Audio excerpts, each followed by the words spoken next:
Tahanan ng mga kwento.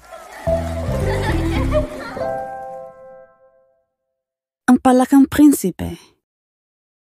Noong unang panahon, isang prinsesa ang nakatira sa isang kaharian na malapit sa kagubatan. Gustong-gusto niyang maglaro.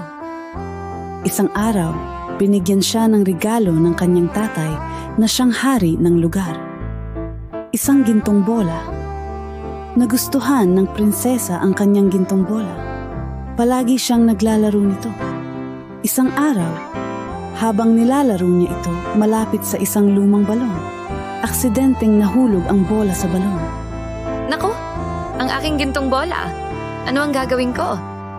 Umiiyak siya ng malakas sapagkat hindi niya alam kung paano makukuha muli ang bola mula sa malalim na balon. Habang umiiyak ang prinsesa sa tabi ng balon, may narinig siyang maliit na tinig mula sa malalim na tubig. Isang maliit na berdeng palaka ang lumitaw. Bakit ka umiiyak, mahal na prinsesa? Nagulat ang prinsesa at inilahad niya ang kanyang problema. Nahulog ang aking gintong bola sa balon at hindi ko na ito maaabot. Maaari ko itong kunin para sa'yo, pero ano ang ibibigay mo sa akin bilang kapalit? Kahit ano, mga damit, alahas, kahit ang aking korona. Hindi ko kailangan ng iyong mga kayamanan. Gusto ko lamang maging kaibigan mo, kumain sa iyong tabi at matulog sa iyong silid. Kung ipapangako mo yon, kukunin ko ang iyong bola. Dahil gustong-gusto ng prinsesa na mabawi ang kanyang gintong bola, agad siyang pumayag.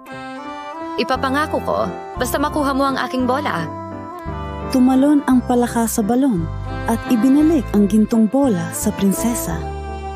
Sa sandaling makuha niya ang bola, tumakbo siya pabalik sa palasyo nang hindi na nilingon ang palaka.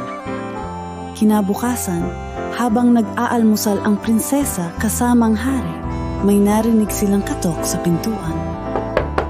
Pagbukas ng mga tagapagsilbi, nakita nila ang palaka. Prinsesa, dumating ako upang tuparin mo ang iyong pangako. Nagulat ang prinsesa at sinubukang hindi pansinin ang palaka. Ngunit sinabi ng hari na dapat niyang sundin ang kanyang pangako. Anak, ang mga prinsesa ng kaharian ay dapat tumupad sa kanilang mga pangako. Papasukin mo ang palaka. Walang magawa ang prinsesa, kundi papasukin ang palaka. Pinapasok ng prinsesa ang palaka at pinaupo sa kanyang mesa. Kumain ang palaka kasabay ng hari at prinsesa. Ngunit ang prinsesa ay labis na nadidiri. Bakit ko kailangang gawin ito? Hindi ko naman siya gusto. Prinsesa, pinangako mo sa akin na ako ay magiging kaibigan mo. Matapos ang hapunan, sinabi ng palaka na nais niyang matulog sa silid ng prinsesa. Umayaw ang prinsesa, ngunit pinaalalahanan siya ng hari na dapat niyang tuparin ang kanyang pangako. Hindi ko ito magagawa. Isang pangako ay dapat tuparin. Dalhin mo siya sa iyong silid. Walang magawa ang prinsesa, kundi dalhin ang palaka sa kanyang silid. Sa loob ng silid, sobrang nainis ang prinsesa. Kaya itinapon niya ang palaka sa kanyang kama. Biglang nagbago ang anyo ng palaka at naging isang guwapong prinsipe. Ano ito? Isa kang prinsipe? Oo, mahal na prinsesa. Ako ay isinumpa ng isang masamang mangkukulam at ang tanging paraan upang maibalik ang aking anyo ay ang kabaitan ng isang prinsesa. Sa kanyang nagawa, nahiya ang prinsesa sa pagtapon nito sa prinsipeng palaka.